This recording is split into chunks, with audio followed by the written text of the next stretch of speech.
조선탄탄입니다. 오늘은 6월 20일 현재 시각 06시 18분. 꾸물꾸물 하고요. 온도는 22.6도.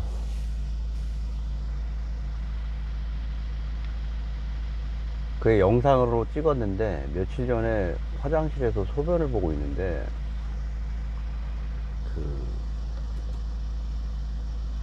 본능적으로 이상한 느낌이 드는 거야. 화장실을 누가 쳐다보는 듯한. 내가 또 발견한 것도 대단하지. 이러고 있는데 소변을 보고 우측에는 이제 대변을 보는 데고, 근데 창가가 그 변기에서 반 이상을 벽 그리고 가운데 이렇게 유리로 이렇게 돼 있는데 안에선 이렇게 바라보는데 건물하고 이렇게 지금 가까이 돼 있죠. 근데 뭐가 두 눈동자가 슉슉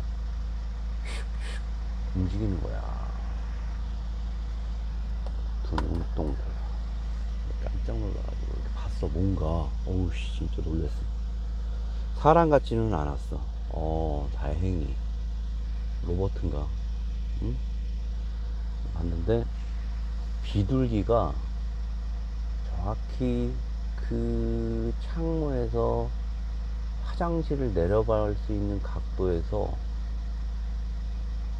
나무가 이렇게 있었는데 거기에 둥지를 틀고 있었던 거야. 맷비둘기? 비둘기가. 와. 근데 이렇게 삐죽 나온 솜털 같은 게 아주 무슨 약간 코발트 색깔 나는 이런 어떤 솜털이 나온 걸 보니까 자기 안에 있는 털들을 이렇게 해가지고 보금자리를 꾸미고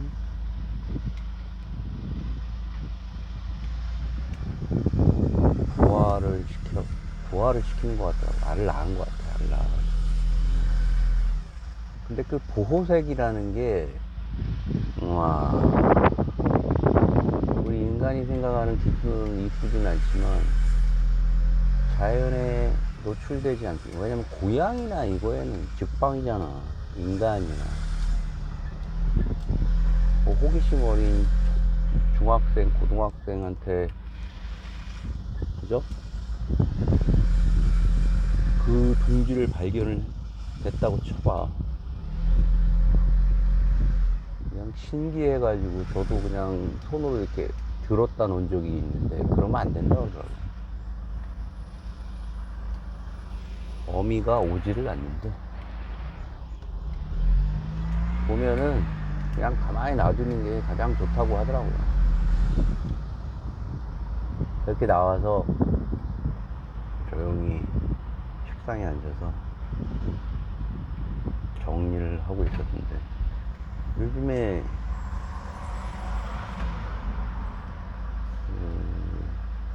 동양 철학 서적하고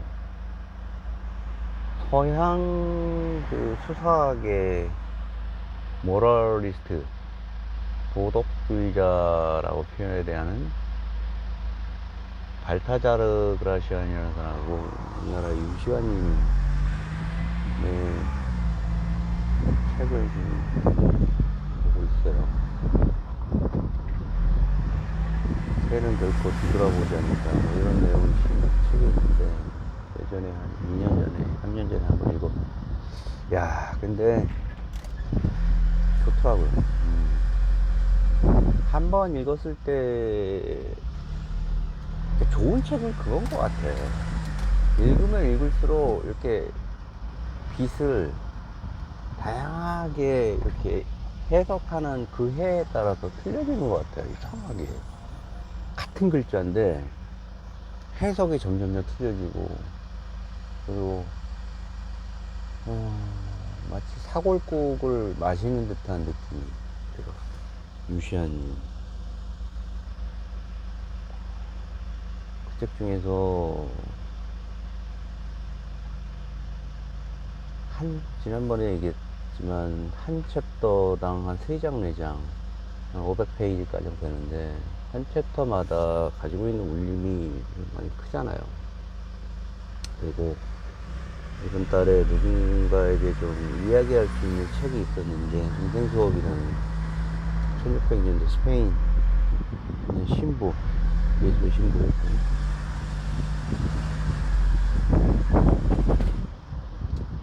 브라시아의 인생수업을 읽고 있는데 예상대로 상당히 날카롭고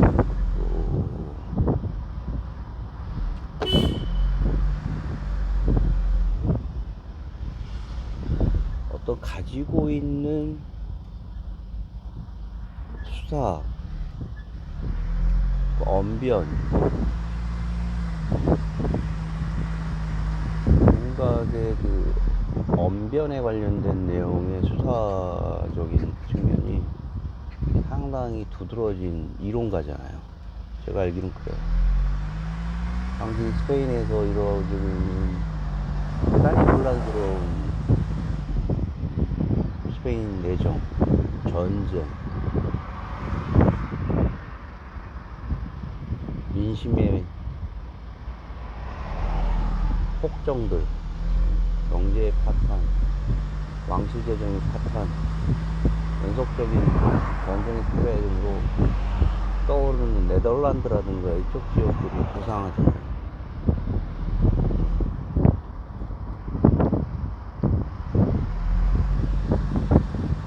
여전히 제국으로서의 면모는 같겠지만 점점 그 페르난도 3세 때 와서 점점 피폐해지잖아요. 독일에서의 그 신교들의 그 공격적인 교세 확장으로 스페인에 가지고 있는 여러 가지 교세가 많이 줄잖아요. 거기서 일어나는 반동으로서 그 지식인들이 가지고 있는 어떤 여러 가지 스페인이 몰락이 가지고 감으로 인해서 자국 내에서 이어진 반성이라든가 아니면 거기를 그 상황을 난국을 타개하기 위한 여러 가지 문학적인 시도들을 읽어볼 수 있어요. 이 책을 통해서.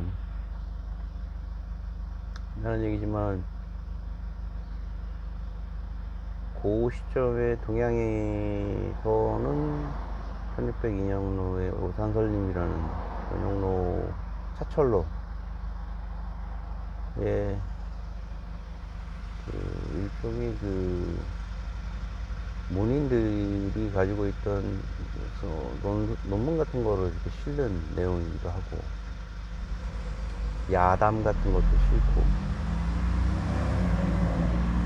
고통스러웠던 전쟁을 해석하는 어떤 작가에 대한 여러 가지 관점에 따라서 참 태어난 여러 가지 이제 서적들이잖아요. 사설님 같은 경우는 지난번에도 말씀드렸지만 한양 도성이 어떻게 해서 그 참설에서 어떻게 벗어나갔고 최종 이방원이 가지고 있는 그런 현실적인 도성의 계획은 현실적이면서도 아주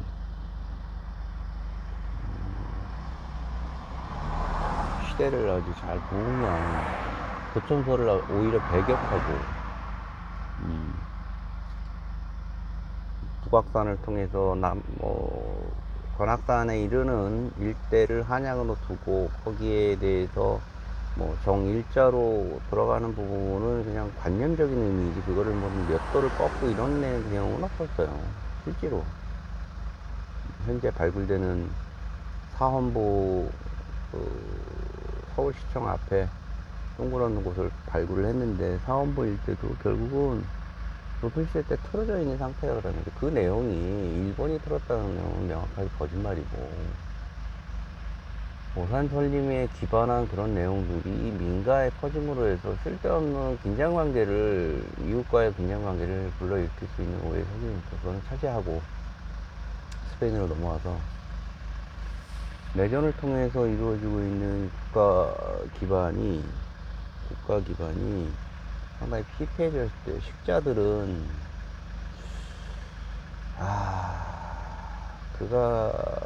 그의 면모를 좀 이제 조사를 하고 있는데, 그의 면모, 발타자르에 대한 면모를 조사를 하고 있는데, 신부로서 유럽 대륙에서 벌어지고 있는 어떤 영주들의 반란들이 있잖아요. 영주들의 반란. 베스트팔렌 정교 30년 전쟁 이후 이루어지는 영주들의 종교적인 자유를 지켜보고, 또 1602년, 1130년경에 벌어진 카톨릭의 새로운 교파인 예수회의 확장이 자신의 정체성이잖아.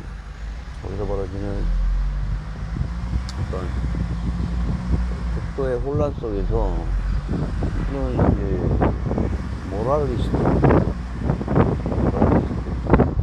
종교적인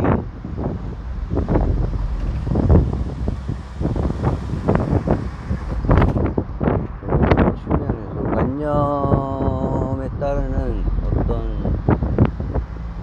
행동주의적인 의미에서 순화, 아름다운 언변, 이런 부분을 굉장히 중요시한다는 레토릭 때문에,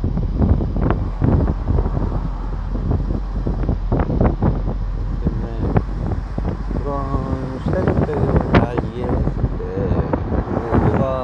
속에서 녹아져나오는 여러 가지 지침서들이 본서의 한 의도가 아닌가.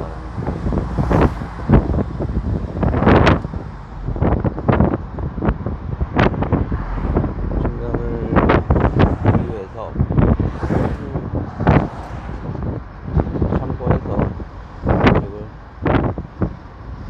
타자르 그라시안에 있는 전쟁첩이라는 제목은 아마도 그 출판사에서 만들 수 있게 될 거예요. 근데 아쉽게도 어떤 그 번역적인 부분이 아쉬워요. 번역에 대한 게. 도대체 무슨 내용인가? 그러니까 내용이 가지고 있는 뭐 상당한 함의성 때문에 헷갈릴 수 있는데 그런 것 같지는 않더라고요. 좀 더 좀 보완을 했으면 하는 생각이 좀 들고, 이후 버전이 좀 있는 걸로 알고 있는데 이건 그 전번이고, 전 버전. 그 이후 버전은 좀 더 나은 번역이 이루어졌을 거라고 생각합니다. 사회적인 혼란의 시기에 나오는 여러 가지 문학적으로 흘러나오는 시대적인 반동이 참 재밌어요. 우리나라 같은 경우는 오발탄이라든가 난쟁이가 쏘아올린 공 같은 거, 사회적 혼란, 전쟁 이후 20, 30년 자, 그리고 중국과 같은 경우는 그 유명한 아큐정전 같은 경우는 정말 운이 좋았다고 해야 되나, 작가가 의도해서 정말 그런 중국의 거대한 모습을, 거대한 인구와 거대한 대륙의 모습을 한 단편으로 함축시키잖아요. 아큐. 정말 놀라운 소설입니다. 그런 당시의 국가적인 어떤 정체성이라든가 국가적인 위기, 국가가 가지고 있는 어떤 음습한 모습 등을 또한 개인을, 사회를 바라보고 살아가는 거를 비유함으로써 놀라운 감동을 일으키잖아요. 중국인이 읽으면 얼마나 안타깝겠냐는 거죠. 아큐정전, 난쟁이가 쏘아올린 공이라든가, 오발탄이라든가, 너무나. 하지만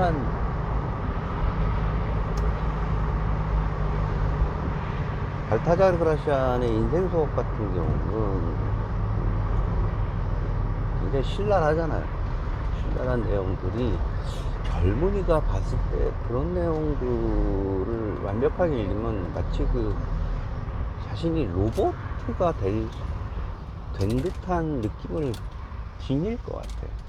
그걸 막 충실하게 따라야 된다고 하면서 일종의 인생 지침서로서 이럴 땐 이래야 되고 저럴 땐 저래야 되고 이건 이렇게 해석해야 되고 세상은 이럴 땐 이렇게 빠져야 되고 중심이 되고 이런 내용들을 다 해가지고 정말 심각하게 그걸 받아들인 젊은이들 입장에서 그러면 그 자는 행동이 제가 봤을 때는 상당히 신중한 게 아니라 뇌는 로봇이 됐어요. 로봇. 움직일 때마다 부자연스러운 거야. 자연스러운 거. 하지만 우리 동양의 최근에 지금까지도 뭐 아주 많은 사람들에게 사랑을 받고 있는 우리 철학자 경희대 국문학과 나온 유시환님의 어떤 내용들 아름다워. 비유도 아름다워. 예를 들어서 이런 겁니다. 뭐 딱히 똑같이 비유할 수는 없어. 발타자르 작품하고. 하지만 그 내면에 숨겨져 있는 인생을 어떻게 바라봐야 되는지에 대한 지침은 같다고 봐요. 자기가 인도에서 어느 날 명상을 하고 이러고 있을 때 한 친구가 와서 자신의 아들이 지금 많이 아프다고 걱정을 막 하더라고요. 그래서 자기는 이자가 나하고 여행도 많이 가고 수련 명상도 같이 하고 수년간 자기와 같은 공유했다고 하는 사람이기 때문에 부랴부랴 그 집에 갔는데 아들이 옆에 딱 갔는데 내가 온 거 인기척도 잘 몰라보고 눈만 살짝 뜨고 눈만 깜빡깜빡거린 거야. 몸이 그냥 순간에 아픈 거야. 맛이 간 거야. 인도에서는 그런 병을 가지고 있는 거는 병원으로 가면은 그 병이 가지고 있는 그 여신이 가만히 놔두면 될 텐데 병원으로 갔다고 해서 진노할 수 있다고 하면서 말이지. 진노. 오히려 병을 더 키울 수 있다고 해가지고 집에다 둔대. 그 인도에는 집 근처에 이런 항생제 작용을 하는 여러 가지 무슨 나무들이 있다고 하더라고요. 그거를 옆에다 이렇게 뿌려놓고 가만히 둔대요. 놀라운 일이죠. 그리고 나서 이제 그를 위로하고 나서 딱 집에 갔어. 집에 갔는데 그 집에 있는 숙소에 있는 사람들이 하숙집이잖아요.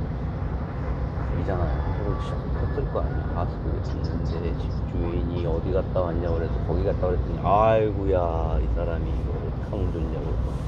그거는 혹시 일종 전염병 아니냐. 그 공기 중에서도 그 전염이 되는 전염병으로 알고 있는데 그 병 이름이 좀 일단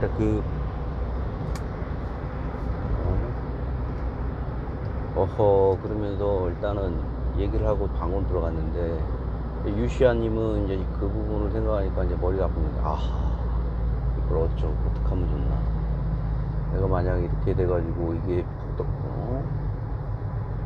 전염병에 걸렸다라면은 일단 한국으로 급거 귀국을 해야 되나? 아니면 이걸 일단 다른 숙소로 혼자 옮겨서 독립되는 공간에 일단 있어야 되나? 뭐 이래야 되나 저래야 되나 막 어떻게 해야 되나 막 머리가 막 복잡하고 막. 그리고 다음날 봤더니 뼈드락지가 하나 나있더래. 몸에 진물 같은 약간 걱정이 돼가지고 아 드디어 올 게 왔구나 그러면서 그럼과 동시에 막 속이 막 굉장히 안 좋대. 위궤양 비슷하게. 그래가지고 아 이걸 어쩌나 드디어 올 게 왔나 보다. 내가 이곳에서 이렇게 참담하게 죽다니. 그래서 갑자기 막 머리도 빙빙 거리고 이제 증상을 보이는 거지. 그러고 있다가 내가 이렇게 죽을 바에야 내가 이렇게 죽을 바에야 또한 배운 선을 통해서 도를 실현하자. 죽더라도 의지를 갖고 아름답게 죽자고 하고 있는데 웬걸 연락이 온 거야. 다 나았대. 그 친구의 아들이. 그리고 그거는 수두래 수두. 수두는 이렇게 전염되는 병이 아니고 그리고 그 전에 얘기했던 그런 전염병은 70년대 60년대 다 사라진 병이고 이쪽이 직항에서 그러면서 마음이 키워나가는 이런 걱정들에 대해서 그걸 뭐 소설을 쓴 거지. 얘들이 뭐 이런 소설들을 썼던 거야. 루시아님은 그런 얘기를 합니다. 마음이 가지고 있는 우려는 그걸 다 소화하기에는 인생은 너무 짧다. 너무 짧아. 거기서 뭘 하라는 얘기는 안 해. 그 발타자르 그라시안처럼 뭘 해라. 뭐 거기서는 섣불리 예를 들어서 발타자르 그라시안의 문체에 따르면 문체를 한번 빌리자면 이랬을 거야. 아무리 선한 의지를 가지고 가까운 친구에게 도움을 주려지만 자신의 가지고 있는 생명을 더욱더 존중해야 하면 뭐 이런 얘기를 썼을 거야. 거기서 오는 양가적인 의미에서의 어떤 비교를 해보자면 내가 이곳에 살고 있기 때문에 나는 뭐 유시아님을 이렇게 손을 들어주겠지 하겠지만 그것보다는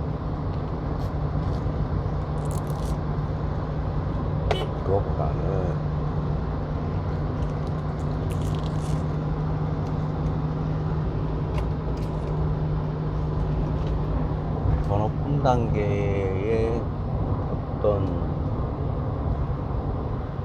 지혜를 우리에게 준다는 내용으로 말씀드리는 거예요.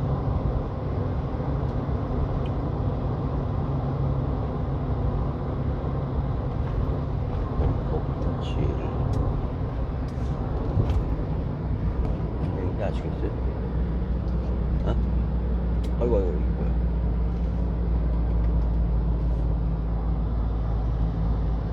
생각을 한번 해보자고. 인생의 지침서로서 그리고 어느 부분 상당히 우리가 생각해드려야 돼. 인생의 격언일 수 있단 말이야. 근데 그 기저에 흐르는 저 밑바닥에 흐르는 기저에 흐르는 우리 인생에 관련된 철학적인 측면을 바라봤을 때는 발타자르 그라시안이 갖고 있는 인생 수업을 한번 찬찬히 해체할 필요가 있다는 거지. 그런 내용이 좋더라고. 예를 들어서 절반은 항상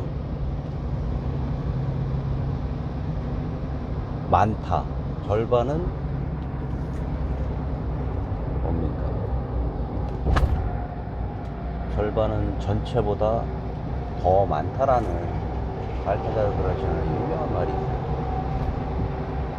절반은 전체보다 더 많다.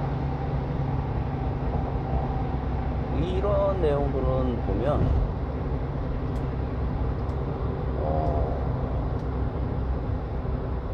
유시아님이 가지고 있는 어떤 동양적인 그런 글보다는 한 단어에서 주는 아주 그냥 임팩트가 상당히 강하긴 해요, 사실. 모든 걸 다 쏟아내지 말라는 얘기지. 그리고 꽃을 보란 말이야, 꽃을. 모든 만연한 온갖 힘을 다 들여서 피었던 만개한 꽃에 환호하지 않고, 많은 어른들은 그 꽃봉오리가 올라왔을 때, 절반이 됐을 때 더 환호를 하잖아. 절반은 전체보다 더 많다. 인생 속에서 던진 제 단어 좋더라고. 너무 많은 걸 쏟아붓지 말라. 근데 그 기저에 흐르는 어떤 내용은 그거야. 나 자신에 대한 어떤, 나 공동체가 아닌 개인에 대한 이렇게 프로텍트에 대한 이렇게 보호 차원의 어떤 경향인 것 같다는 생각이. 그게 이제 많은 차이인 것 같아요, 유시아님은. 사회 공동체적인 어떤 보호와 수업 같이 개인이 가지고 쳐야 되는 처세술에 대한 것 중에서 어떤 것이 더 위대하다기보다 어떤 것을 더 어떻게 바라봐야 되는지, 그 작품, 그런 부분에 대해서 고민이 좀 많이 됐어요. 답은 없어요. 정답은 없어요.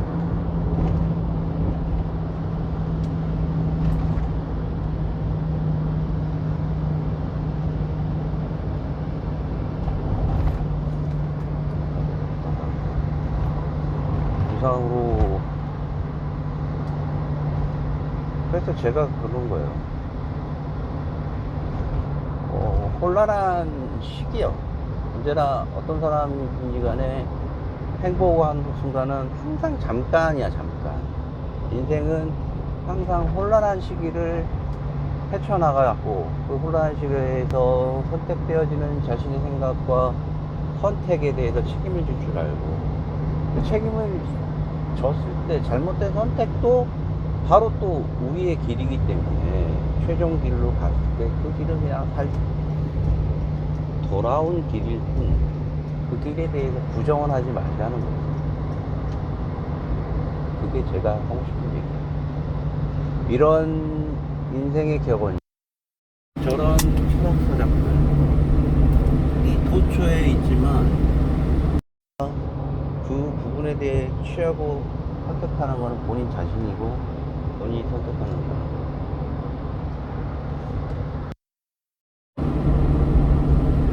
자신을 믿어라